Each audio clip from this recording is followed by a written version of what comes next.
We've been told that AI makes us smarter, more productive, that it extends our thinking, or that it frees up our cognitive bandwidth so that we can focus on the things that really matter to us. And on the surface, that feels about right. But here's what current research actually shows us. Every time you outsource a thinking task to an AI tool, you are training your brain to do less of that type of thinking itself. And I don't mean this as a metaphor, it's a measurable biological process. And for ambitious professionals and business owners like you and me, people whose life depends on the quality of our judgment, that is a problem very much worth understanding. So think about how you used AI in the last, say, 24, 48 hours. Maybe you ask it to summarize a document. I know I did. Or draft an email or sift through a large data set. Maybe even to structure a decision and generate a list of risks that you might have missed. And each of those felt useful. And in isolation, each of those probably was. But there's an underlying pattern underneath those interactions that most of us don't quite see, because the question isn't whether AI gave us good output. The question is what happened to our brains while we did it.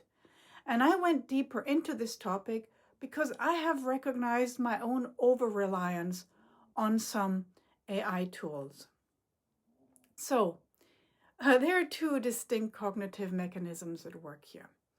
And most of us who think about AI and productivity focus on one of them, the most obvious one. So hello, cognitive distortion. But it's the second mechanism. Sorry, but it's the second mechanism that is doing the real damage to us. And by the time most of us notice it, the shift has already happened. And a very kind person on YouTube made me realize this morning by asking me, where in my work do I use AI? So in case we haven't met yet, I'm Gwen Bach, and I have a master's degree in applied neuroscience, and I'm the founder of Applied Brain Lab, where I study how modern life environments shape decision-making in ambitious professionals and business owners.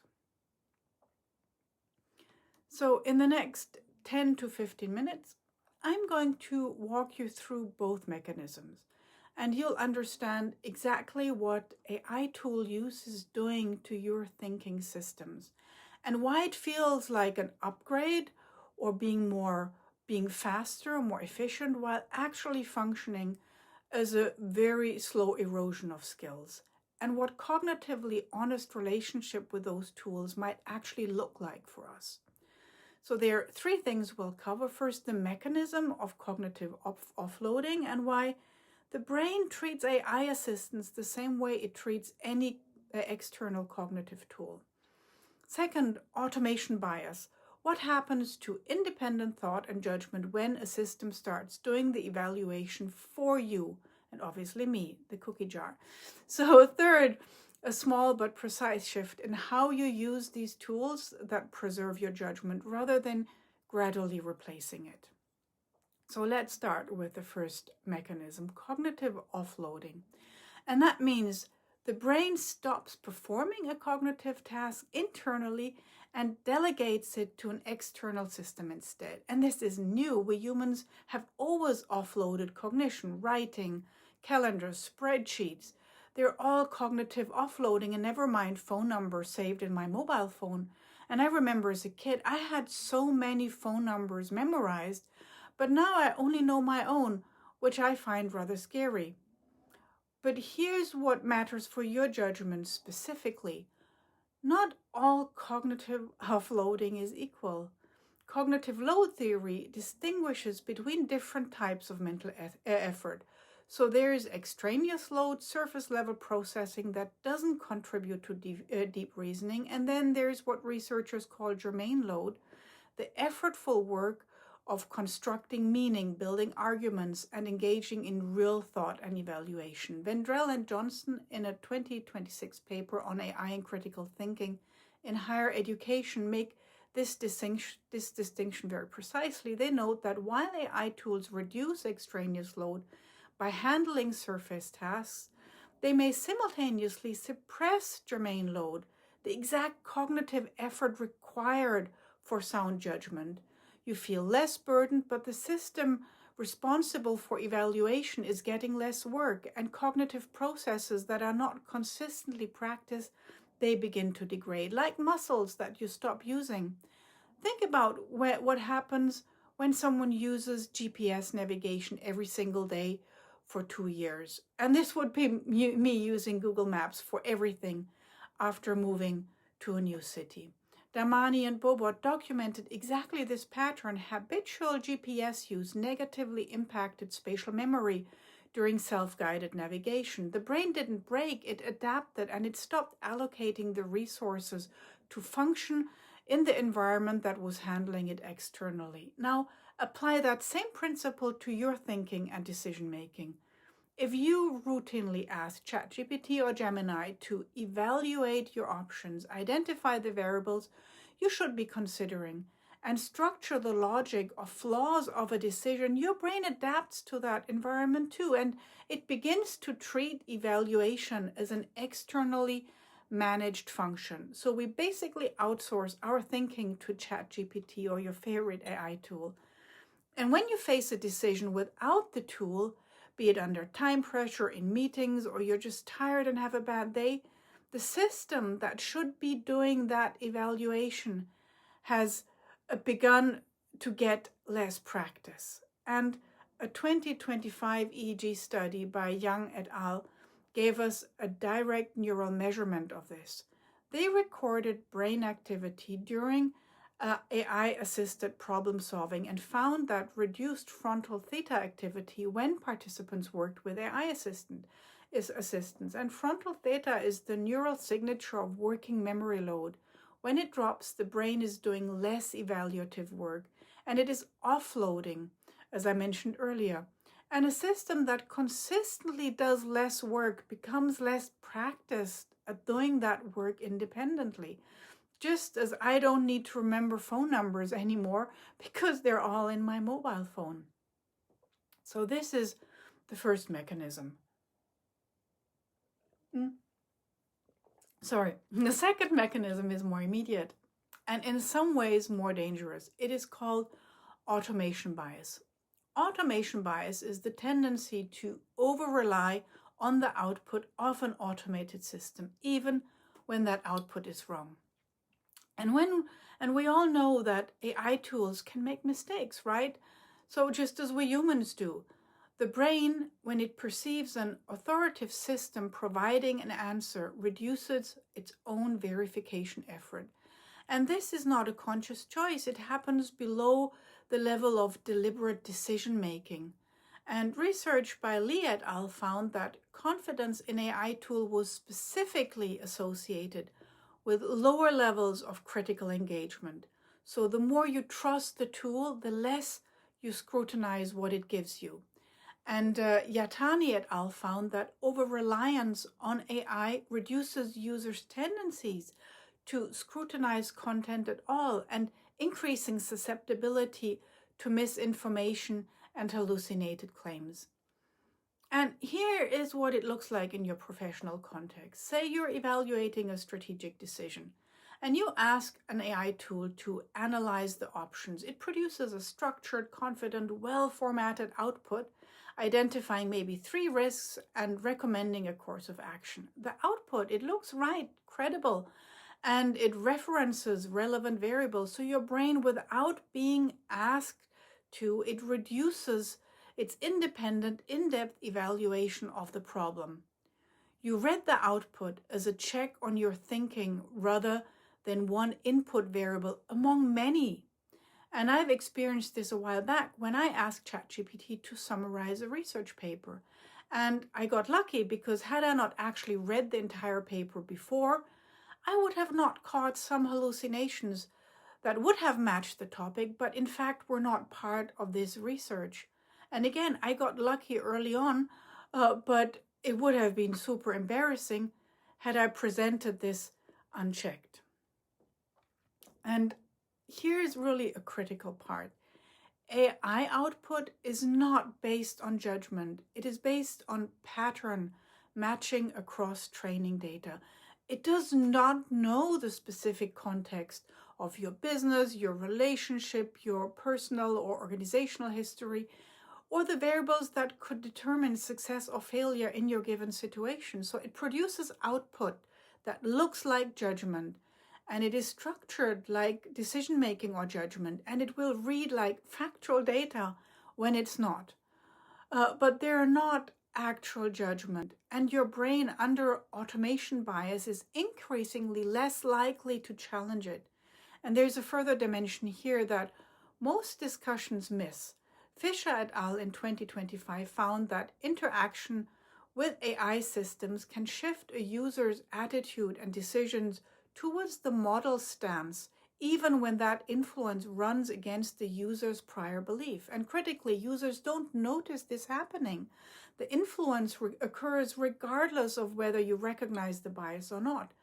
And you're not just receiving an output, you're being shaped by the framing of that output without being aware of it, similar to an echo chamber over weeks and months of usage. So what does the combined effect of those two mechanisms look like over time? Vendrell and Johnson describe the end state precisely. They call it epistemic automation.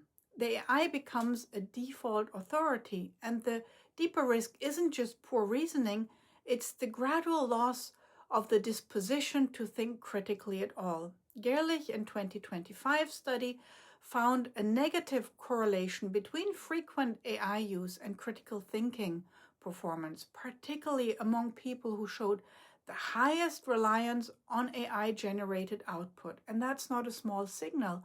It's a measurable decline in the capacity for independent evaluation. Darvishi et al. Found that repeated use of generative AI as a substitute for effortful thinking diminishes epistemic agency over time. That's your willingness to reason independently and your drive to evaluate rather than to just accept what AI produces for you. Fan et al. Put a name to that behavioral pattern that emerged here. It's called metacognitive laziness. Students, and by extension you and me and us professionals, who don't just generate answers with AI, they defer judgment about its quality. They stop asking whether the output is right and whether they've thought it through themselves. And here's a second consequence that applies directly to our decision quality. Because AI outputs are confident, structured, and frictionless, they tend to narrow the decision space rather than to open it. A human thinking through a problem generates uncertainty and explores contradiction while noticing where something doesn't fit. An AI produces resolution and it closes the loop faster. And over time, professionals who rely on this pattern begin to tolerate less cognitive tension in their thinking, and we stop sitting through the uncertainty that high-quality evaluation and deep thought requires from us. Kosmina and al. Measured this directly. Passive interaction with AI is associated with diminished attentional engagement and reduced cognitive modulation, a measurable decline in sustained mental effort, not because of capability, but because the environment stopped demanding it. So what do we actually do with it? And I'm definitely not telling you to stop using AI tools. That's not the point of this. The point is awareness and to use them in a way that preserves your judgment and thinking rather than gradually replacing it. And the shift is precise. Kosmina and et al. Found that something important alongside their main findings. When participants first engaged with a task before consulting the AI, their outputs were significantly stronger. So the sequence matters. In the order in which you engage with your own thinking versus the tool produces a measurably very different cognitive outcome. So use AI after your own thinking, not instead of it. Before you open any AI tool for a significant decision, write down your own evaluation first. And you don't need a complete analysis or polished document. just your own current thinking, possible variables you see, or options or risks, or even just some random thoughts about it. The thing that might not be sitting right, and put it on paper, preferably actually pen and paper.